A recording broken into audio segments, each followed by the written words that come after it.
अस्सलाम वालेकुम। Biomechanics lecture number 21। इसके अंदर हम स्पाइन की इंजरीज वगैरह पढ़ेंगे। I waited for 10 minutes. Probably किसी ने ज्वाइन नहीं किया है तो मैं लेक्चर रिकॉर्ड कर देती हूँ, आप लोग देख लीजिएगा आराम से। It's probably third day of Eid, तो कोई बात नहीं, टेंशन वाली कोई मसला नहीं है। बायोमैकेनिक्स ऑफ ह्यूमन स्पाइन का थर्ड लेक्चर है और इससे पहले हम एनाटॉमी भी पढ़ चुके हैं, काइनेटिक्स और काइनेमैटिक्स भी पढ़ चुके हैं। आज हम इसकी इंजरीज देखेंगे कि स्पाइन के अंदर इंजरीज या डिफॉर्मिटीज कितने टाइप्स की होती हैं और उनकी क्या वजूहात हैं। पहले तो लैटरल व्यू के अंदर, if you see the curves, we have four spinal curves.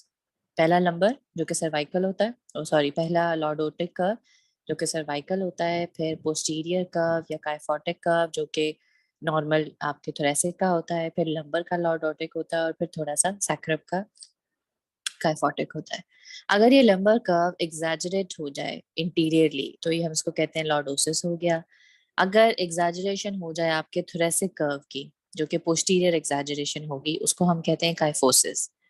उसके बाद कंडीशन है लैटरल कर्व। अगर आप इंटीरियर पोस्टीरियर व्यू में देखें तो अगर स्पाइन की लैटरल डेविएशन हुई हुई है, ये डेविएशंस है इंटीरियर और पोस्टीरियर, मतलब कि एग्जैजरेशन है इंटीरियर और ये एग्जैजरेशन है पोस्टीरियर।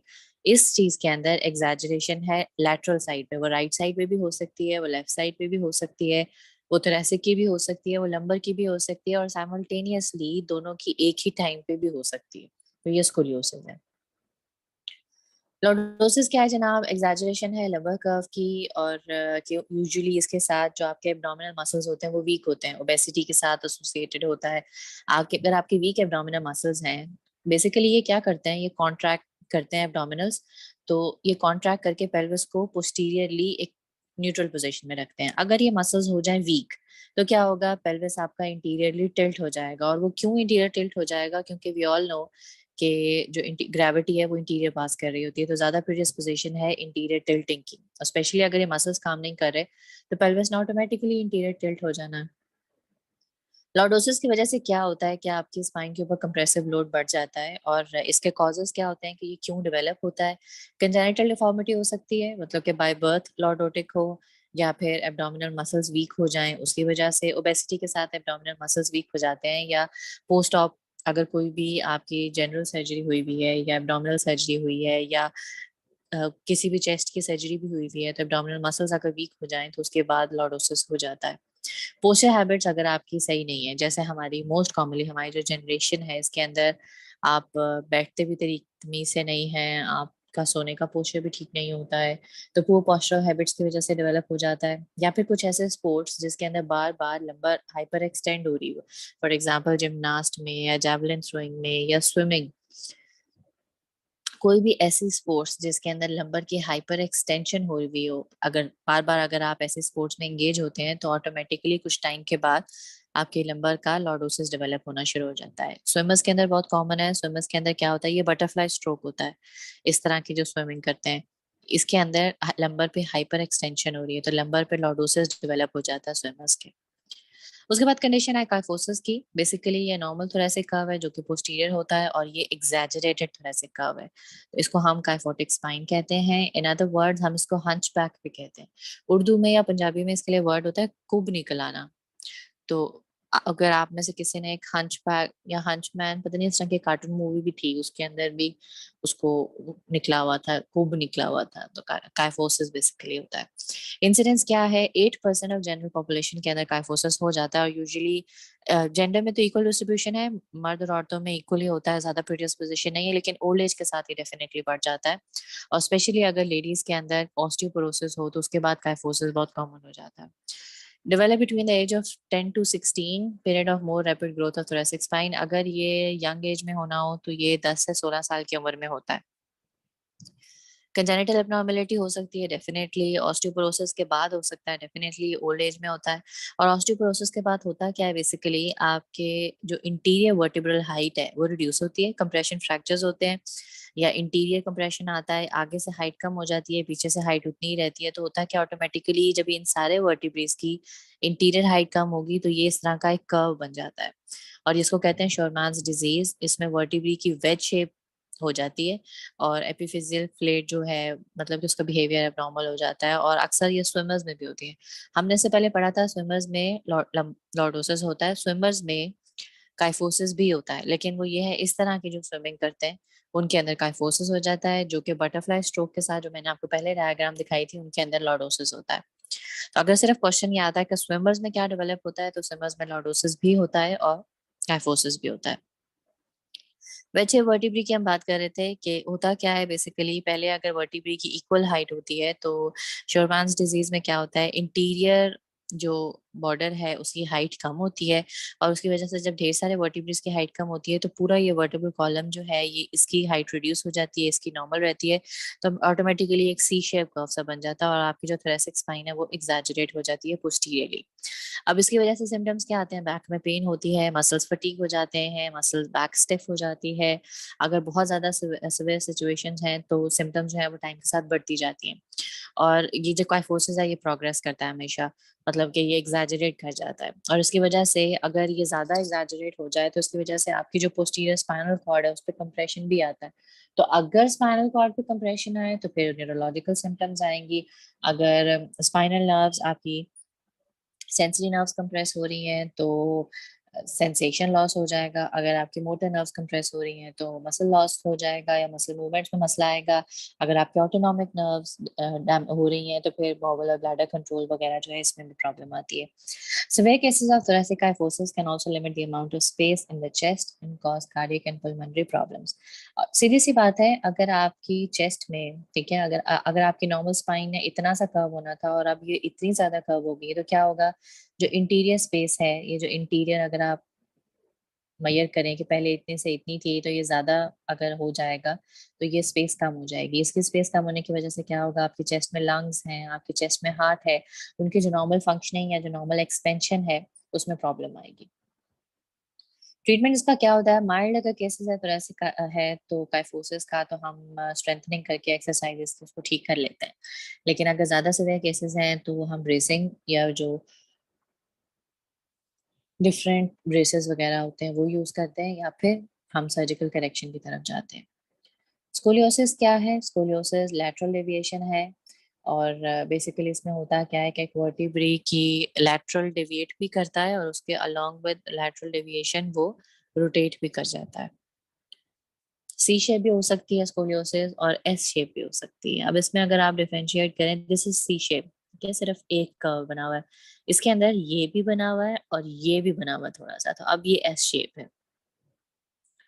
ये सी शेप है, इसमें आप देखें सिर्फ थोरेसिक जो स्पाइन है वो इन्वॉल्व है, लंबर बिल्कुल ठीक पड़ी है, ये पोस्टीरियर एपी व्यू है, पीछे से आप देख रहे हैं उसको, और इसके अंदर आप देखें कि ये थोरेसिक भी इन्वॉल्व है और लंबर भी इन्वॉल्व है, तो ये एस शेप बनती है। Type of scoliosis में we have two main type of scoliosis. We can call it them structural और non-structural. Structural वो होता है जो कि congenital होता है, और वो inflexible होता है, मतलब कि वो आप scoliosis का एक आम diagnostic point of view ये भी होता है कि जिस साइड का scoliosis है ना, जो कि लेट से ये इरेक्ट है और ये thoracic spine इन्वॉल्व है, इसमें लंबर को कुछ नहीं है, ठीक है, इसमें thoracic spine इन्वॉल्व है, और आपकी राइट साइड की, बल्कि ये राइट है तो ये लेफ्ट साइड का है, ठीक है, तो लेफ्ट साइड का है, और वैसे ये लंबर भी इन्वॉल्व है यहाँ पे, तो ये लंबर का भी यहाँ पे आ रहा है। तो अगर तो आप जिस साइड का स्कोलियोसिस होता है उसी साइड पे बेंडिंग करवाएं तो वो स्कोलियोसिस का अगर जो कर्व है वो डिसअपियर हो जाए तो हम उसको कहते हैं वो नॉन स्ट्रक्चरल है, मतलब कि वो फ्लेक्सिबल है और वो हम एक्सरसाइजेस के थ्रू ट्रीट करवा सकते हैं। लेकिन अगर वो बेंडिंग के बावजूद वैसा ही रहे तो वो स्ट्रक्चरल स्कोलियोसिस, तो मतलब कि फिक्स होता है वो, तो वो बेंडिंग के साथ भी परसिस्ट करता है। इस कंडीशन में आप देखें थोरेसिक का लेफ्ट साइड का है, लंबर का राइट साइड का है। अगर आप राइट साइड पे उसको बेंड करवाएं तो आप ये देखें अब लंबर के अंदर जो थोड़ी सी भी यहाँ पे थी वो खत्म हो गई, अब लंबर बिल्कुल यहाँ तक सीधी है, तो उसका मतलब जो लंबर का कर्व था वो नॉन स्ट्रक्चरल था, वो बेंडिंग की वजह से, उस साइड पे बेंडिंग की वजह से ठीक हो गया, ठीक है। इस साइड का कर्व का मतलब होता है जिस साइड पे कन्वेक्सिटी निकली हुई होती है ना, वो साइड का कर्व होता है। तो ऐसे को हम लेफ्ट साइड की क्यों कर्व कर रहे हैं, क्योंकि ये लेफ्ट साइड पे इसकी कन्वेक्सिटी है, बाहर की तरफ निकला हुआ है। इसी तरह हमने लेफ्ट साइड पे बेंड किया तो जो थोरेसिक कर्व था वो स्टिल परसिस्ट कर रहा है, इसका मतलब जो थोरेसिक कर्व था वो स्ट्रक्चरल था। लिवोस्कोलियोसिस होता है जो कर्व लेफ्ट साइड पे हो, डेक्स्ट्रो होता है जो कर्व राइट साइड पे हो। इसमें आप आइडेंटिफाई करें राइट का कौन सा, लेफ्ट का कौन सा। ये thoracic का है लेफ्ट साइड का, राइट साइड का, ये कौन सा बनेगा, लिवोस्कोल डेक्स्ट्रोस्कोलियोसिस। और ये लेफ्ट साइड पे है तो ये लिवोस्कोलियोसिस। स्ट्रक्चरल स्कोलियोसिस जो कि फिक्स होता है वो कंजेनिटल एब्नॉर्मलिटीज में होता है, यूजुअली इडियोपैथिक होता है, यंग एज में होता है। और लोग अगर बोन मिनरल डेंसिटी कम हो तो वो यूजुअली रोल प्ले करता है, जबकि जो नॉन स्ट्रक्चरल है वो आपकी हैबिचुअल होता है, या फिर आपकी leg length discrepancy. Leg length discrepancy क्या होती है, अगर आपके दोनों टांगों के दरमियान में डिस्टेंस का फर्क है या हाइट का फर्क है। लोकल इन्फ्लेमेशन कॉज कोई हो सकता है, और उसकी वजह से क्या होगा कि आपका जो पेल्विस है वो भी ड्रॉप कर जाता है। सर देखें ये नॉर्मल है, नॉर्मल लाइन है, नॉर्मल पेल्विस है। यहाँ पे क्या है, पेल्विस ड्रॉप हुआ हुआ है एक साइड पे। किस साइड का पेल्विस ड्रॉप है, लेफ्ट साइड का। ठीक है। स्कोलियोसिस का डायग्नोस्टिक तरीका क्या होता है कि आप रेडियोग्राफ लेके जहां से शुरू हो रहा है और जहां पे खत्म हो रहा है दोनों वर्टिब्रेस के अपर बॉर्डर से एक लाइन ड्रॉ करें, और उस एंगल को भी मेजर कर लें। इसको कहते हैं कॉब्स एंगल। डायरेक्ट मेजर भी कर सकते हैं और ज्योमेट्रिकली उसको ब्रेक करके डिफरेंट तरीकों से भी मेजर कर सकते हैं। अगर तो ये कॉब एंगल 10 to 15 डिग्री हो तो हम उसको ट्रीट नहीं करते हैं, मतलब कि दिस इज ओके। अगर मतलब कि एक्सरसाइज से ठीक हो सकता है। अगर 30 to 40 डिग्री हो तो फिर हम ब्रेस यूज करते हैं। We have two braces for that, one we call Milwaukee brace and the other one we call Boston brace. Milwaukee brace में क्या होता है, मुंह तक ऊपर तक ऐसा जंगला सा बना हुआ होता है, जबकि बॉस्टन ब्रेस सिर्फ लोअर स्पाइन के लिए है, या आपकी सर्वाइकल इन्वॉल्व नहीं होती इसमें। लेकिन अगर ये एंगल 40 to 50 तक बढ़ जाए तो फिर हम उसके लिए क्या करते हैं, सर्जरी रिकमेंड करते हैं। ट्रीटमेंट क्या है, अगर आपने सर्जिकली उसको माइल्डली ट्रीट करना है तो फिर हम स्ट्रेचिंग और स्ट्रेंथनिंग करते हैं। जिस साइड के मसल्स कॉन्ट्रैक्टेड होते हैं, जिस साइड पे कनकेविटी होती है उनको स्ट्रेच करते हैं, जिस साइड पे कन्वेक्सिटी होती है वो वीक होते हैं मसल्स, वहां पे हमें स्ट्रेंथनिंग करवानी पड़ती है। ये मिलवॉकी ब्रेस है यहाँ तक ऊपर तक, और ये बॉस्टन ब्रेस है। फिर आती है low back pain. Low back pain एक इडियोपैथिक कंडीशन है। 60% जो है वो इडियोपैथिक होता है, मतलब इस इडियोपैथिक का मतलब है 60% लो बैक पेन का कॉज हमें एग्जैक्ट नहीं पता होता। लेकिन अगर नहीं पता तो फिर क्या है, कोई तो वजह होगी। तो we have different reasons for that. Psychological भी हो सकता है, सोशल हो सकता है, मैकेनिकल स्ट्रेस हो सकता है। 5 times more common in females than in males. ठीक है। फीमेल्स में ये ज्यादा, मेल्स में ये ज्यादा होता है, सॉरी, फीमेल्स में कम होता है। और बच्चों में 30% तक जो है इसका इंसिडेंस होता है। कॉजेस क्या है, कंजेनिटल मतलब कि बाय बर्थ कॉजेस क्या आ सकते हैं, स्कोलियोसिस हो सकता है, लैटरल डेविएशन, स्पॉन्डाइलोलाइसिस हो सकता है, स्पॉन्डाइलोलिस्थेसिस हो सकता है। अब इन दोनों में डिफरेंशिएशन क्या है, बेसिकली 3 कंडीशंस होते हैं, स्पॉन्डाइलोसिस, स्पॉन्डाइलोलाइसिस एंड स्पॉन्डाइलोलिस्थेसिस। स्पॉन्डिलोसिस होता है अगर स्पाइन की डीजेनरेशन हो जाए तो।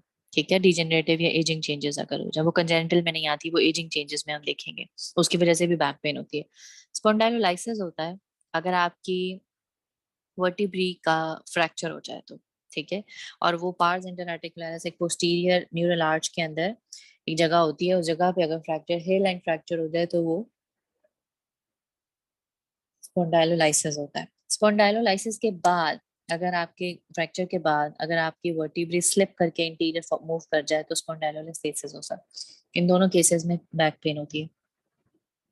एक और कंडीशन है हमारे पास स्पाइनल बाइफेरा, एक कंजेनिटल कॉज है। इसमें क्या होता है कि आपकी पोस्टीरियर न्यूरल आर्च फ्यूज ही नहीं होती, तो आपके जो स्पाइनल कॉर्ड के कंटेंट्स हैं वो अक्सर बाहर मूव कर जाते हैं। तो ये सेवेरिटी की वजह से इसके 3 स्टेजेस होती हैं।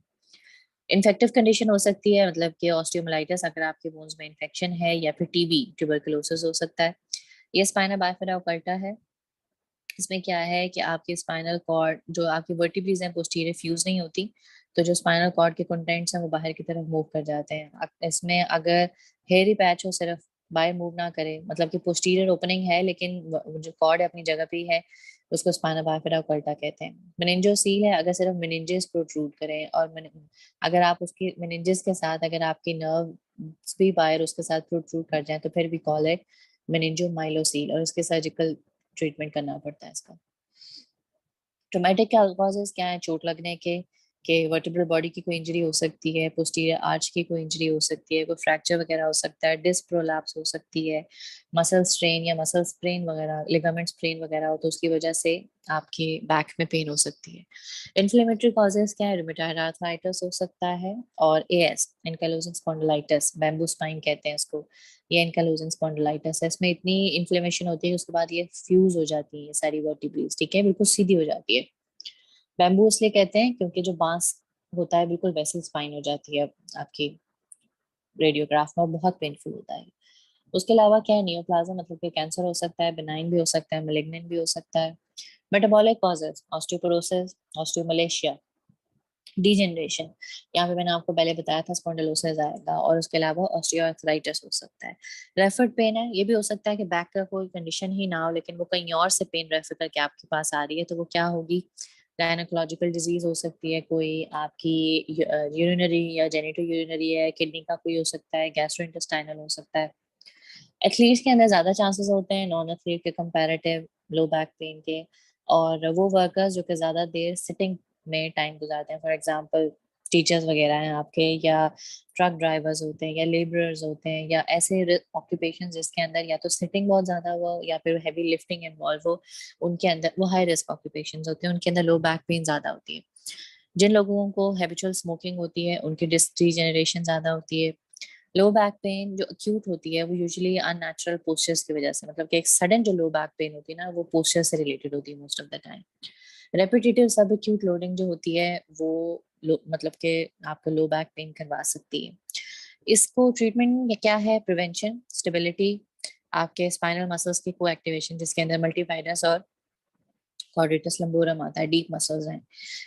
उसके अलावा क्या है? आपके जो ट्रंक के मसल्स हैं उनकी ट्रेनिंग, जो आपके इवन कि आपके जो एब्डोमिनल्स हैं उनकी ट्रेनिंग की वजह से आपके लो बैक पेन पे बहुत फर्क पड़ता है। ये कुछ लो बैक पेन की एक्सरसाइजेस हैं। हैम्स का स्ट्रेच है, एसएलआर से भी करवा सकते हैं, ये स्टैंडिंग हैम स्ट्रेच है। ये कैट एंड कैमल पोस्चर होता है, ठीक है, इसमें इस तरह का पोस्चर बना के आप स्पाइन अपनी स्पाइन को विलिंगली नीचे करते हैं फिर ऊपर करते हैं, बार बार मूवमेंट्स होती हैं, ठीक है, इस तरह की मूवमेंट होती है। इसको सुपरमैन पोस्चर कहते हैं। ये दूसरी आर्म का है, ये लेफ्ट आर्म का है, ये राइट आर्म का, सुपरमैन पोज कहते हैं इसको, ठीक है। और ये पार्शियल कर्ल्स हैं, अगर ऊपर की तरफ आप करें तो इसको कोबरा पोस्चर कहते हैं, मेयो में कोबरा कहते हैं, I don't know real life में सिर्फ एक्सटेंशन एक्सरसाइज कहते होंगे। और ये साइड प्लैंक्स हैं आपके, ताकि आपके साइड के जो मसल्स हैं उनकी स्ट्रेंथनिंग हो, और ग्लूटियल स्ट्रेचेस वगैरह, और इसके अंदर जो आपके पिरिफॉर्मिस का स्ट्रेच होता है वो भी इन्वॉल्व होता है। ये फिगर ऑफ फोर जो है वो ग्लूटियल आपके पिरिफॉर्मिस के लिए होता है मोस्टली। क्लिनिशियंस रिकमेंड करते हैं कि एब्डोमिनल की एक्सरसाइज करवाएं, प्रोफाइलेक्टिक भी और ट्रीटमेंट के तौर पे भी।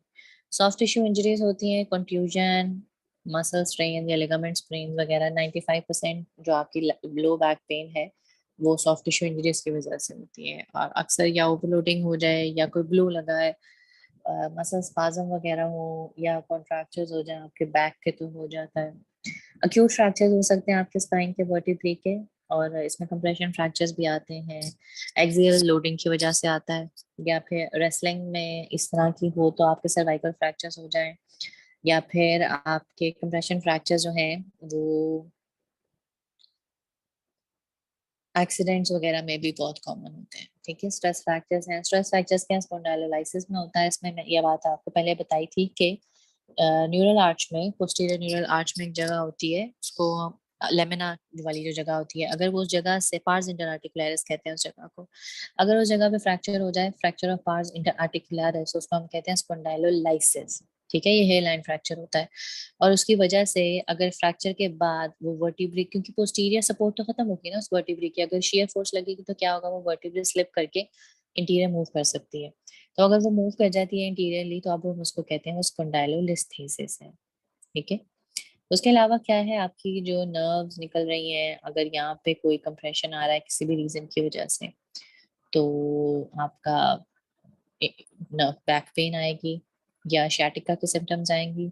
स्ट्रेस फ्रैक्चर्स में क्या होता है? आपके ग्रोथ स्पर्ट्स वगैरह है, ठीक है, ये स्पॉन्डाइलोलाइसिस है और स्पॉन्डाइलोलिस्थेसिस है। पहले पार्स इंटरआर्टिकुलरिस जगह नॉर्मल है, इसका फ्रैक्चर हुआ, अब हम इसको कह रहे हैं स्पॉन्डाइलोलाइसिस। फ्रैक्चर के बाद अगर वो स्लिप कर जाए इंटीरियरली तो स्पॉन्डाइलोलिस्थेसिस। L4 L5 के लेवल पे ज्यादा कॉमन होता है। बल्जिंग डिस्क कंप्रेशन हो जाए या डिस्क हर्निएशन हो जाए तो उसकी वजह से भी लो बैक पेन आती है। और यूजुअली पोस्टीरियर कंप्रेशन होता है तो उसके पीछे से जो नर्व पास कर रही है उनको प्रोट्रूड करके जो होता है वो कंप्रेस हो रही होती है। ये न्यूक्लियस पल्पोसस है, उसके सराउंडिंग एनुलस फाइब्रोसस है। इसके अंदर डिफरेंट, ये नॉर्मल डिस्क है, ये डिस्क की डीजनरेशन हुई हुई है, ये डिस्क पोस्टीरियरली बल्ज की हुई है, ये सिर्फ बल्ज है। और ये हर्निएशन है। डिस्क की थिनिंग हुई हुई है, ये डिस्क की डीजनरेशन अलोंग विद ऑस्टियोफाइड फॉर्मेशन, ये जो साइड पे लिपिंग हुई हुई है ये ऑस्टियोफाइड फॉर्मेशन है। डिस्क जो आपकी हर्निएशन है या जो डिस्क बल्ज वगैरह है इसकी स्टेजेस होती हैं, 5 स्टेजेस हैं। और ये डायग्राम बहुत इंपॉर्टेंट है, मैंने फाइनल में देनी है। ये प्रिपेयर लाजमी कीजिएगा, मैं ये डायग्राम ड्रॉ करने के लिए दूंगी आपको फाइनल में 8 मार्क्स के, पहले ही बता रही हूँ मैं, तो उसको अच्छे से प्रिपेयर कर लीजिएगा। बूटी नहीं बना के लानी, खुद तैयार करना। स्टेज नंबर 1 क्या है कि अगर प्रोट्रूजन हुई है, ठीक है, लेकिन that is still with in the confines of the annulus fibrosis, उससे ज्यादा हुई हुई है लेकिन स्टिल अभी एनुलस फाइब्रोसिस के अंदर आउटर बॉर्डर तक पहुंच गई है लेकिन अंदर ही है, तो अभी हम इसको कह रहे हैं ये प्रोट्रूजन है। लेवल 1 के ऊपर कम है, लेवल 2 के ऊपर ज्यादा है, ठीक है। आउटर लेयर ऑफ एनुलस तक चला जाए तो वो लेवल 2 है। अगर वो एनुलस को क्रॉस कर जाए तो now we are calling it extrusion, अब वो बाहर चला गया, ठीक है। लेकिन अगर लिगामेंट्स ने उसको कवर किया हुआ है, जिसके ऊपर जो भी लिगामेंट या मसल्स वगैरह कवरिंग है, तो that is covered extrusion, stage 3 है। अगर वो कवरिंग से बाहर निकल जाए, दैट इज अनकवर्ड एक्सट्रूजन, ठीक है। The extrusion connected to the disc. लेकिन अगर वो यहाँ से उसके कनेक्शन खत्म हो जाए, मतलब कि जो एक्सट्रूड किया था वो बाहर चला गया और वो अंदर वाला अलग रह गया, बाहर वाला अलग रह गया, तो अब ये सिक्वेस्ट्रम है, ये फ्री सेगमेंट है, ये जो है फाइनल स्टेज है, यहाँ पे सर्जिकल इंटरवेंशन रिक्वायर्ड होती है हमेशा। पोस्टीरो है, यूजुअली पोस्टीरो लैटरल होती है बल्जिंग, तो यहाँ पे जो नर्व्स आपकी निकल रही होती हैं स्पाइनल फोरामिना से, ये कंप्रेस होती हैं। डिस्क हर्निएशन के कॉजेज क्या हैं? ट्रॉमेटिक हो सकता है। कॉमन साइट्स क्या हैं? पोस्टीरियर या पोस्टीरियो लैटरल और C5 C6, मतलब कि सर्वाइकल 5 6 7, लंबर 4 5 और लंबर 5 या S1 इस लेवल पे सबसे ज्यादा कॉमन होती है। सिम्टम्स क्या है? पेन होगी, नमनेस होगी, एसिम्टोमेटिक भी हो सकता है। और एक्सरे पे डिटेक्ट हो सकता है, नहीं होता यूजुअली क्योंकि सॉफ्ट टिश्यूज जो है वो MRI ही डिटेक्ट करता है, CT भी नहीं करता है। ट्रीटमेंट इसका क्या है? कंजर्वेटिवली ज्यादातर हम इनको ट्रीट करते हैं, हम फौरन से सर्जरी की तरफ नहीं मूव करते और that is beneficial for the patient as well. ये जो डिस्क हर्निएशन होती हैं कुछ टाइम के बाद खुद भी हील भी हो जाती हैं। सर्जिकल ट्रीटमेंट जो है अगर करनी पड़े तो डिस्केक्टमी होती है, उस जगह को वहां से फिर काट देते हैं।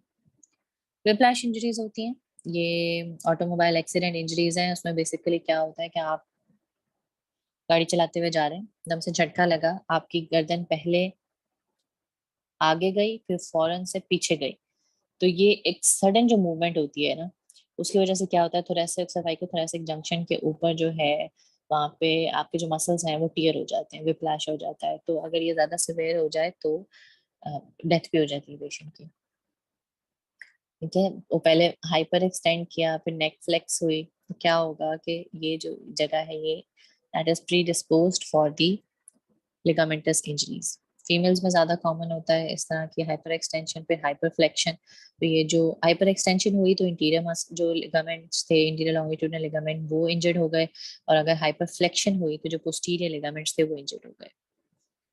व्हिप्लैश इंजरी की प्रिवेंशन क्या है कि नेक रेस्ट होना चाहिए, ठीक है, प्रॉपर अप्रोप्रिएट हाइट के साथ। हेड रिस्ट्रेट जो होता है वो होना चाहिए। सीट बेल्ट लाजमी होनी चाहिए ताकि आपकी बॉडी बहुत ज्यादा मूव ना करे। ये करेक्टली एडजस्टेड है, अगर बहुत ज्यादा ऊपर होगा तो भी नहीं ठीक, अगर बहुत बिल्कुल गर्दन के नीचे होगा तो भी वो ठीक नहीं है। ये थी आपकी बैक की इंजरीज, और काफी इजी है, पहले पढ़ा हुआ होगा आप लोगों ने, आई एम श्योर सब कुछ।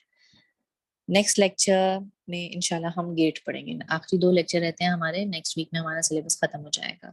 और मैं आप लोगों को वाइवा का सिलेबस और वाइवा की डेट भी अनाउंस कर दूंगी, तो प्लीज मेक श्योर आप टाइम पे मुझे वाइवा दे दें, ठीक है।